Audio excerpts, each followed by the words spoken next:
हम अपने industrial sector को डिस्कस करते आ रहे हैं। हमने इंडस्ट्रियलाइजेशन की इम्पोर्टेंस को स्टडी किया, उसमें किस तरीके से गवर्नमेंट का रोल इम्पोर्टेंट है उसको हमने स्टडी किया कि कैसे प्लानर्स ने या हमारे जो पॉलिटिशियंस थे उन लोगों ने ये रियलाइज़ किया कि हम अपने इंडस्ट्रियलाइजेशन को सिर्फ मार्केट फोर्सेस के ऊपर या कुछ बड़े एंटरप्रेन्योर्स के सहारे पे नहीं छोड़ सकते हैं। हमें उसमें गवर्नमेंट का इंटरफेरेंस चाहिए ही है, क्योंकि हमें वहाँ पे सोशल वेलफेयर को भी कंसीडर करना है। तो गवर्नमेंट ने इस बात को ध्यान में रखते हुए कि हमारा जो इंडस्ट्रियल सेक्टर है उसके ऊपर सिर्फ कुछ बड़ी इंडस्ट्रीज का ही कब्जा ना हो, गवर्नमेंट ने स्मॉल स्केल इंडस्ट्रीज को प्रमोट किया।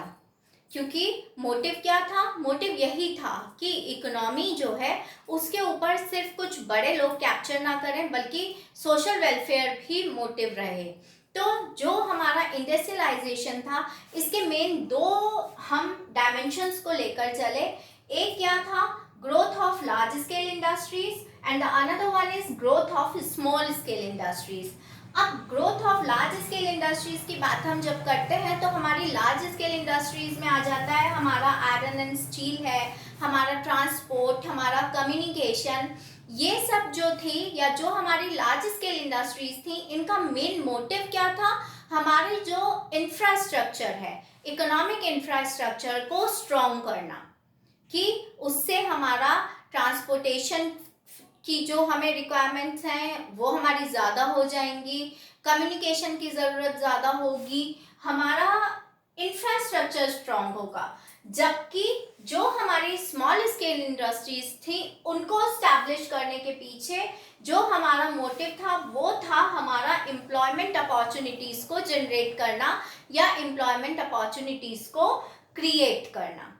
देखिए, जब हम यहाँ पे आ गए एम्प्लॉयमेंट अपॉर्चुनिटी, यानी कि यहाँ पर क्या हो गया कि प्रॉफिट को कंसीडर ना करके यहाँ पे social welfare is the motive.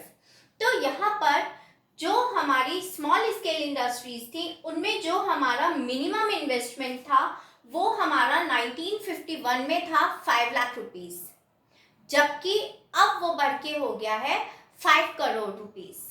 तो क्योंकि इन्वेस्टमेंट कम था, इस वजह से लोग स्मॉल स्केल इंडस्ट्रीज में पैसा इन्वेस्ट करते थे और लोगों को जॉब मिलना शुरू होता था। अब ये जो हमारा स्मॉल स्केल इंडस्ट्री है, इसकी हम 3 मेन कैरेक्टरिस्टिक्स लेके चलते हैं। पहला है हमारा कि small scale industry is labour intensive and therefore employment friendly. जो स्मॉल स्केल इंडस्ट्री है वो हमारी लेबर इंटेंसिव होती है। आपको याद हो तो हमने अपने 11th में भी पढ़ा था labour intensive and capital intensive. Labour intensive क्या होता है? जहाँ पे labours are used more than the capital, और कैपिटल इंटेंसिव में where the capitals are used more than the labour. तो large scale industries are the capital intensive, वहाँ पर मशीनरी कैपिटल का यूज ज्यादा होता है। उसके अपोजिट जो हमारी स्मॉल स्केल इंडस्ट्रीज हैं वहां पर हमारा लेबर का यूज ज्यादा होता है। तो अगर लेबर ज्यादा यूज हो रहा है तो हमारी वो एम्प्लॉयमेंट फ्रेंडली हो गई। क्यों? क्योंकि लोगों को ज्यादा एम्प्लॉयमेंट अपॉर्चुनिटीज मिल रही हैं, लोगों के लिए ज्यादा रोजगार क्रिएट हो रहे हैं। ठीक है। अब दूसरा, small scale industries shows location flexibility and is therefore equality oriented. अब अगर हम कोई भी लार्ज स्केल इंडस्ट्री को एस्टैब्लिश कर रहे हैं तो उसके लिए हमें ये ध्यान में रखना पड़ेगा कि हमारा जो भी हमारा सोर्स ऑफ रॉ मटेरियल है उसको हम उसी के पास ही एस्टैब्लिश करें। क्यों? क्योंकि अगर हम कहीं दूर पे उसको लगाएंगे तो हमारी ट्रांसपोर्टेशन कॉस्ट ही बहुत ज़्यादा आ जाएगी। तो हमें इस चीज़ को ध्यान में रखना पड़ेगा। लेकिन स्मॉल स्केल इंडस्ट्री को एस्टैब्लिश करते समय हमारे सामने ये सारी प्रॉब्लम्स नहीं है, क्योंकि वो एक स्मॉल स्केल लेवल पे हम उसको लगा रहे हैं, एक स्मॉल स्केल पे हम उसको लगा रहे हैं। तो उसके लिए हमारे पास लोकेशन फ्लेक्सिबिलिटी होती है। फ्लेक्सिबिलिटी का मतलब कि हमारे पास हम उसको कहीं पर भी एक जगह से दूसरी जगह पर इजीली शिफ्ट कर सकते हैं, हम उसको कहीं पे भी इजीली स्टैब्लिश कर सकते हैं। हमें उसके लिए बहुत ज़्यादा ये सोचने की ज़रूरत नहीं है कि हम इसको कहाँ पे लगाएं, हम उसको अपने घर में ही शुरू कर सकते हैं। अगर हम चाहें, हमारे पास कहीं पर कोई स्पेस अवेलेबल नहीं है तो हम उसको अपने घर से भी स्टार्ट कर सकते हैं। तो स्मॉल स्केल इंडस्ट्री का एक बहुत बड़ी जो क्वालिटी है या जो उसकी कैरेक्टरिस्टिक है वो हमारी ये है। And the last one is small scale industry needs small investment and there is equity oriented.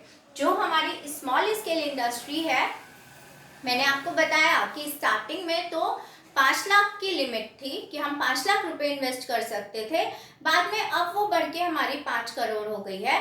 तो इतना पैसा इन्वेस्ट करने में लोगों को दिक्कत नहीं होगी। एक बड़ा अमाउंट, अगर हम लार्ज स्केल इंडस्ट्री को स्टैब्लिश करना चाहते हैं तो उसके लिए हमें एक बड़े अमाउंट की ज़रूरत होगी, जो कि हर किसी के लिए पॉसिबल नहीं है। अगर हम अपने 100 करोड़ रुपए, 200 करोड़ रुपए एक लार्ज स्केल इंडस्ट्री को स्टैब्लिश करने में लगा रहे हैं, तो उससे क्या होगा कि वो जो बेनिफिट मिलेगा वो कुछ चंद लोगों को मिलेगा, वो एक लिमिटेड ग्रुप को उसका बेनिफिट मिलेगा। लेकिन अगर इतना ही पैसा स्मॉल स्केल इंडस्ट्रीज को डेवलप करने में लगाया जाएगा तो उससे क्या होगा कि बहुत सारे लोगों को एम्प्लॉयमेंट मिलना शुरू हो जाएगा, उनके लिए एम्प्लॉयमेंट अपॉर्चुनिटी जनरेट होनी शुरू हो जाएंगी। और जब ज़्यादा लोगों के पास काम होगा तो उससे क्या होगा कि उनकी डिपेंडेंसी जो है, या हम कहें कि उनकी सेल्फ डिपेंडेंसी इंक्रीज हो जाएगी, आत्मनिर्भर बन जाएंगे वो। हर कोई अपना काम शुरू कर सकता है, अपना रोजगार शुरू कर सकता है।